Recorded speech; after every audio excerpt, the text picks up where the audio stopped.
Paintings can often be simple or they can be complex.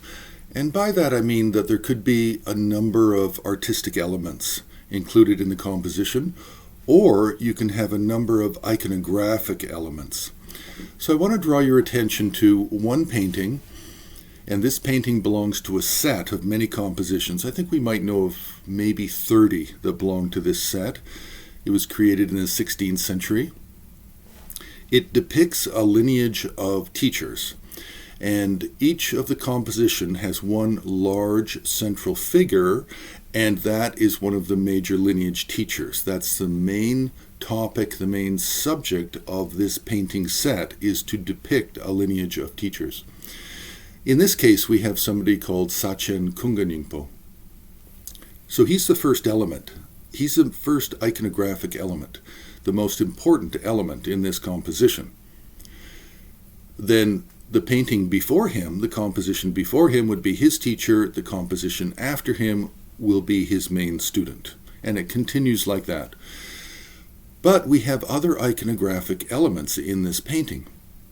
At the very top, we have a register, a row of teachers, and then we have a row of teachers on the right and left sides going to the bottom, and then a few miscellaneous teachers at the right and left sides of the bottom.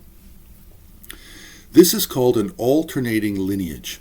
Alternating means that at the very top is the primordial Buddha Vajradhara, and then alternating to our left and then our right, and again to the left, then to the right, the lineage moves downwards to the end of the row on either side, and then it moves down, it descends down vertically to the bottom.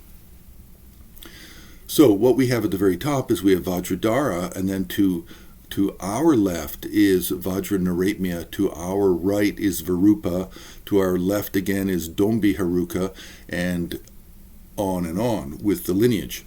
Now, what lineage is this? Is this the same lineage as the large central figure of Sachen? No, it's not. The large central figure of Sachen and the other 30 or more paintings in this set depict one particular lineage that is painted over 30 or more compositions. But in each individual single composition, then you have a secondary lineage, and that's what we have here. And so this is what we would call the second iconographic element of this painting. And the actual lineage it's not so important to know what it is, but in this case it is the Hevajra lineage according to the Mahasiddha Dombi Heruka.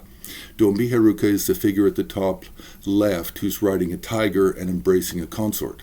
He has his own lineage of Hevajra, and there are many, many lineages of Hevajra in India with Mahasiddhas, but then in Tibet also with the Sakyas, with the different Kagjupas, even some special ones possibly with the Jonangpa. So, first two main iconographic elements are Sachen Kunga Nyingpo, and then all of these secondary figures in registers at the top, sides, and a few at the bottom. Now, a third iconographic element is decorative, and that's where we have above the embellishment, the Torana above the head of Sachen Kunga Nyingpo, then we have a Buddha on either side, and these come out of the medicine Buddha. They're part of the 8 medicine Buddha group.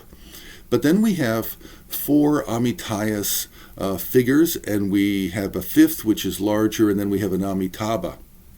This is decorative. The artist has put this in to fill up space.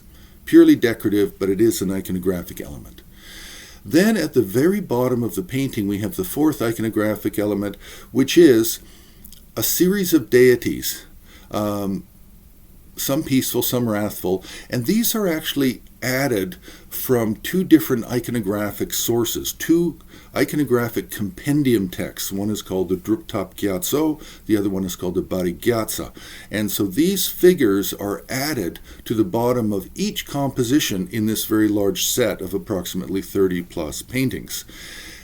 Fortunately, we can also identify who these deities are at the bottom because of name inscriptions. Every figure in this set of paintings has a name inscription, be it a human teacher or a deity. Everybody is identified.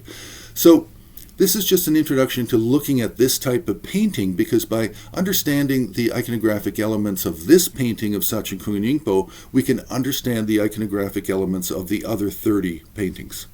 Now, don't forget, you can press the like button, you can subscribe, and if you want to support the work we do, then you can join HAR on Patreon, because that's really where we get our funding from, is from donations from viewers like yourselves.